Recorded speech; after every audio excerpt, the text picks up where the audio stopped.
Let's take a deep breath. Now let's go slowly, together, into a powerful idea. An idea that comes from one of the most provocative thinkers in all of philosophy, Friedrich Nietzsche. His words are intense, his tone is sharp, but at the center of his thinking, there is something profound, something that speaks to the core of our human experience. Nietzsche called it the will to power. So what is the will to power? Most people think they understand power. We hear the word and we imagine control, domination, wealth, success, fame. But Nietzsche meant something deeper, much deeper. For him, power wasn't just about ruling over others, it was about rising within yourself, about life itself pushing forward, evolving, reaching upward through you. The will to power for Nietzsche is the driving force behind all life, not survival, not comfort, not pleasure, but the desire to grow, to overcome, to expand your strength, to express your full potential.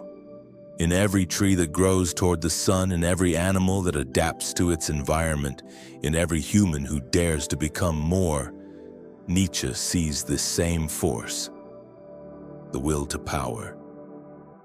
Let's slow that down even more.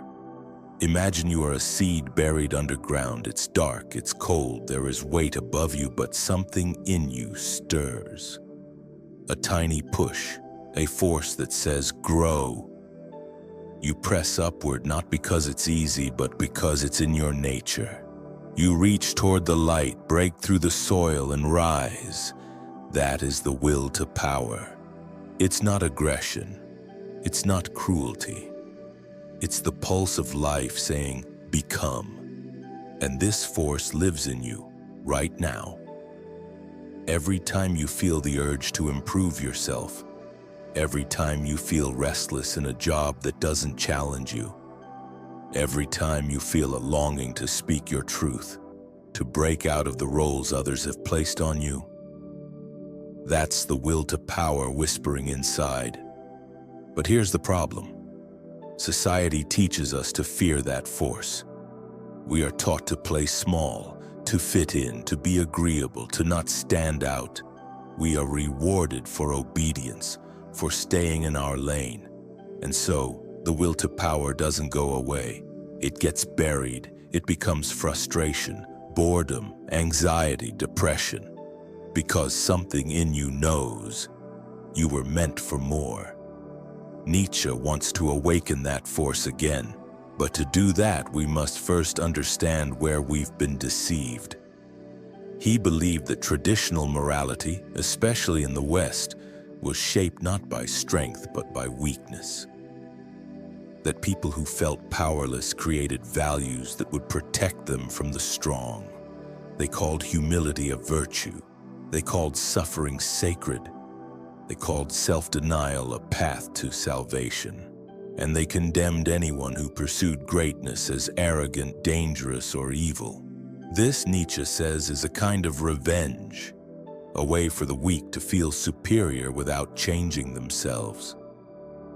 Instead of rising, they redefine the rules. Instead of growing, they criticize. Instead of becoming strong, they call strength a sin. This is what Nietzsche called slave morality, and he believed it was killing the human spirit. Now let's be gentle here. Nietzsche wasn't saying that kindness or compassion are wrong. He wasn't against love or community. What he was against was pretending that fear is virtue, that playing small is holy, that weakness is noble. He wanted us to live with honesty, to admit our desires, to embrace our creativity, to strive for excellence, not to dominate others, but to fulfill our potential. That is the will to power. It is not about crushing the world. It is about rising in it, becoming radiant, becoming real. So how does this apply to your life? Think of a time when you were stuck, when you felt invisible, when you felt like you were just going through the motions, that is not a lack of intelligence. That is not laziness. That is the will to power trapped, waiting for you to act, waiting for you to change. Now think of a time when you were on fire, when you had a vision, when you were fully alive. Maybe you were building something or learning something new or taking a risk. That, Nietzsche would say, is your true self. That's the will to power set free. This force does not care about rules. It does not ask permission. It moves, it creates, it expands, and when we deny it, we suffer. But when we follow it, life begins to make sense again. But be careful, because the will to power is not always easy to recognize. Sometimes it shows up as restlessness, as dissatisfaction, as a hunger you can't explain. You might feel it as a desire to leave a job, or to end a relationship, or to move to a new city. And if you listen closely, it's not chaos speaking, it's growth. That's what Nietzsche believed, that all suffering is a sign, a signal that something inside you is ready to evolve, that you are being called to step beyond your comfort zone and become more. So when you feel that urge, don't silence it. Don't run from it. Ask it, what am I being asked to become? And then take a small step, one action that honors that voice. Because every time you act in alignment with your inner growth, the will to power strengthens, and you begin to rise. This is how greatness begins, not in loudness, but in truth, in listening to that quiet, persistent force that says, there is more to you than this. Now, Nietzsche knew this path is not easy. He knew it would cost us. It would cost our old identity, our safety, our comfort. But he believed the price was worth it, because the reward is real freedom, not freedom from responsibility, but freedom to choose your own values, your own direction, your own meaning. This is the birth of what Nietzsche called the Übermensch, the overman. Not someone who is better than others, but someone who is beyond the herd. Someone who creates his own morality, his own life, his own soul. And that journey begins with a single, terrifying, beautiful question. What if I stopped pretending? What if I became who I really am? The will to power is already inside you. It has always been there. And it is not angry. It is not cruel. It is simply waiting. Waiting for you to stop running. Waiting for you to look within and say, yes, I am ready. Ready to evolve, ready to rise, ready to become. In the next part of this series, we will explore how to recognize when the will to power is being suppressed, and how society, family, and even our own thoughts can keep us stuck in a smaller version of ourselves. We'll go deeper into how Nietzsche saw these dynamics and how we can break free. But for now, remember this. You are not meant to shrink. You are not meant to settle. You are meant to grow. That force is in you right now, and it will not stop, because it is life itself pushing you toward your highest self. So pause, breathe, listen, and begin. Let's return to the stillness we left behind. In part 1, we explored the will to power as Nietzsche described it. A hidden but essential force inside every human being. A force not of dominance, but of growth. Not of cruelty, but of creation. And now in part 2, we will look at what happens when this force is suppressed. How our society, our upbringing, and even our own beliefs can block us from becoming who we are meant to be. Let's go slowly. Nietzsche observed that most people live in what he called the herd. That means they follow the group. They believe what others believe. They do what others do. Not because it feels true, but because it feels safe. Safety is comfortable, but safety can also be a prison. Imagine a young child who is curious, playful, bold. This child explores, this child speaks freely, this child has not yet learned to fear judgment. But as the child grows, they are taught to obey. They are told what to say, how to act, and what to believe. They are rewarded for compliance and punished for questioning. Slowly, the inner fire becomes a quiet ember. The child learns to fit in, to avoid conflict, to hide their real feelings. And this happens not just in homes, but in schools, in religious systems, in workplaces. The world teaches us to adapt to the group. But in doing so, many people forget how to think for themselves. They forget how to feel, how to dream. They become hollow. Nietzsche saw this clearly. He saw that modern society, especially Western culture, had created a morality that served the weak. A morality that said things like, be humble, be meek, deny your desires, suffer in silence. And he asked, who benefits from this? Not the strong, not the creative, not the courageous, but those who want to feel morally superior without changing their lives. This kind of morality is what Nietzsche called slave morality. It is born out of resentment, out of envy, out of powerlessness. It says, if I can't be strong, then I will call strength evil. If I can't be free, I will say freedom is selfish. If I can't shine, I will say that darkness is holy. And this, Nietzsche believed, was the great sickness of our time, a spiritual illness. Because when the will to power is repressed, it doesn't disappear. It twists. It becomes bitterness, hatred, anxiety, despair. People don't know why they feel empty, why they are restless, why they lash out. But deep down, it is the voice of the will to power calling them to grow and being ignored. Think of it like this. You are a river, a living, flowing stream of energy. You are meant to move forward, but someone builds a dam, tells you to stop, to hold back. And now the water builds up behind the dam.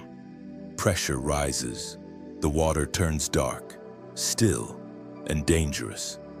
That is the human soul when it is denied its need to expand. So how do we recognize the dam in our own lives? We must ask hard questions. Where am I pretending to be someone I'm not? Where have I accepted someone else's version of success? Where have I silenced my truth to avoid conflict? Where do I feel numb? These are not easy questions, but they are necessary, because the will to power cannot live in a lie. It needs truth, it needs movement, it needs risk. And this is where Nietzsche introduces one of his most powerful ideas, the idea of becoming who you are. It sounds simple, but it is radical, because to become who you are, you must shed who you were told to be. You must unlearn the rules that were designed to keep you small. You must stop living to please the crowd. This is not a selfish act. It is a sacred one. It is the act of self-creation. And this brings us to another one of Nietzsche's greatest insights, the eternal recurrence. He asked us to imagine a thought experiment. Imagine that every moment of your life would happen again, over and over, forever, every joy, every pain, every word, every decision repeated eternally. Would you curse that thought or embrace it? This, Nietzsche believed, is the ultimate test of whether you are truly living. If the idea of eternal recurrence fills you with dread, then maybe your life is not aligned with your highest self. Maybe you are still trapped in roles, in lies, in fear. But if the thought fills you with awe, even with your struggles, then you are close to your truth. You are close to your will to power. So how do we begin this transformation? Not with rebellion, not with noise, but with awareness. Begin by noticing where you are stuck, where you are bored, where you feel a quiet anger. That is a message. That is life telling you there is more. And then take a small step. Speak more honestly, take a risk, create something, leave something, challenge a belief, express a dream. Every act of courage, no matter how small, feeds the will to power. It gives strength to your inner life. But this path is lonely at first, because when you stop following the crowd resists. They may say you've changed, that you're arrogant, that you're wrong. But remember, this is not about being better than others. It is about becoming better than who you were yesterday.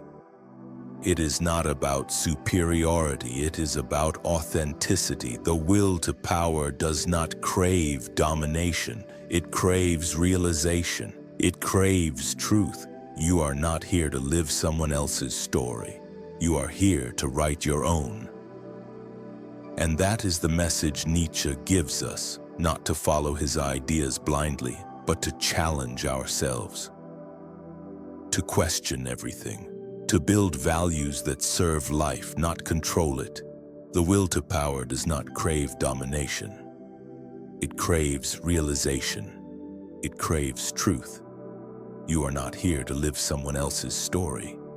You are here to write your own.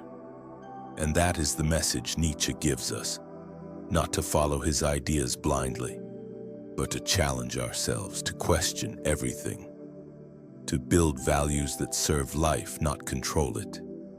This is what it means to be free, not to live without rules, but to create your own, not to reject all morality, but to make your morality, a morality that affirms life, creativity, and strength. In the final part of this series, we will explore how the will to power can be used to create, not just personally, but culturally. How art, music, invention, and philosophy all spring from this inner force. And how, when we embrace it fully, we don't just improve ourselves, we inspire others to do the same. But for now, let's end with a whisper of truth. You were not made to obey. You were made to become.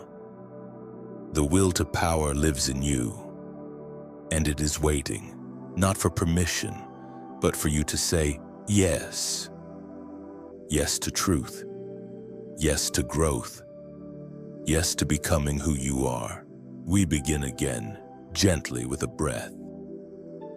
You've made it to this final part of our journey into Nietzsche's most powerful idea, the will to power. And now we must bring everything together, not as a theory, not as a concept, but as something living, breathing, and possible. Something that can change not just your thoughts, but your entire life. Let us start with creation. When most people hear the phrase will to power, they think of conquest, of force, of someone trying to rise by crushing others. But Nietzsche's vision is deeper and more elegant. He saw the will to power as the source of all life's creativity, a seed pushing through soil, a person choosing to speak their truth, a mind daring to imagine something new. At its highest level, the will to power expresses itself as art. Yes, art. Every painting that makes you pause, every poem that lingers in your soul, every piece of music that makes your chest feel warm. These are not just entertainments. They are the will to power made visible. They are moments when someone reached deep inside themselves, found something real, and gave it form.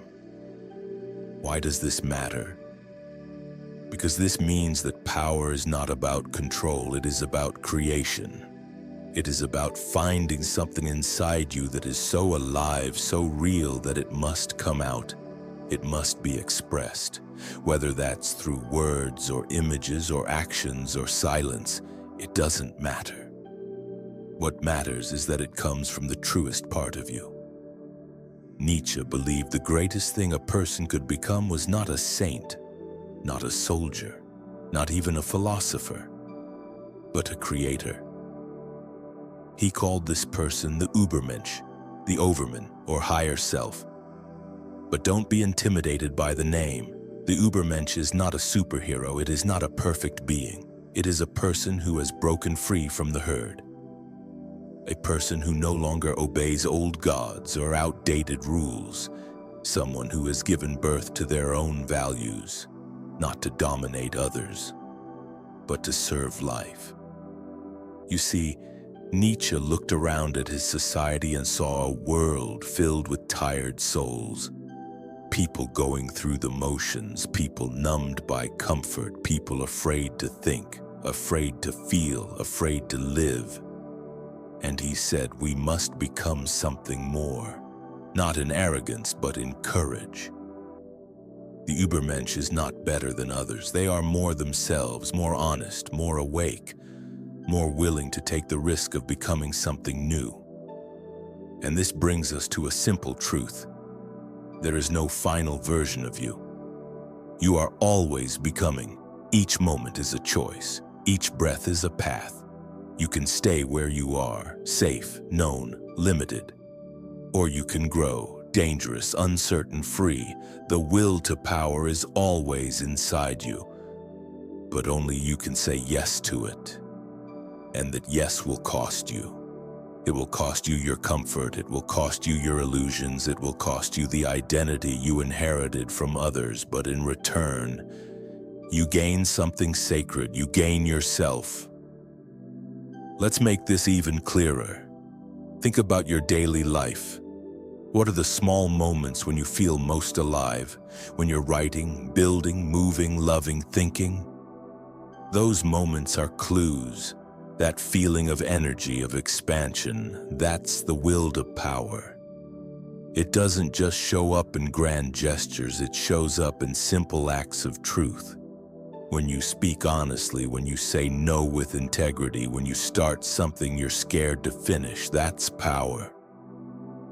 And here is the secret.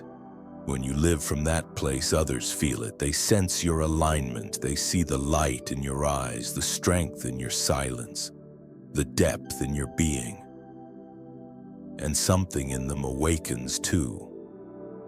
This is the quiet revolution Nietzsche dreamed of. A world not ruled by fear or envy or control, but by creators, by people who are no longer hiding from themselves. This doesn't mean you won't fall. It doesn't mean you won't doubt. It means you'll keep moving, keep shaping, keep choosing. Because you are no longer a passenger in your life. You are the sculptor. And this world, this strange, painful, beautiful world, is your clay. Let us return one last time to the eternal recurrence. Ask yourself, if this moment right now would repeat forever, would you live it differently? If the answer is yes, then listen closely. This moment is your chance to change everything. Not tomorrow, not someday. Now say yes to life, yes to risk, yes to creation. Let the will to power rise in you, not as noise, but as music, not as violence, but as vision. You are not here to conform, you are here to become. That is the hidden force inside you. That is Nietzsche's whisper through the ages. And now it is your call to action. Live like your life is your art. Speak like your words matter. Move like you are on fire with truth. And remember, the greatest power is not in taking, it is in becoming. This is the will to power, and it lives in you.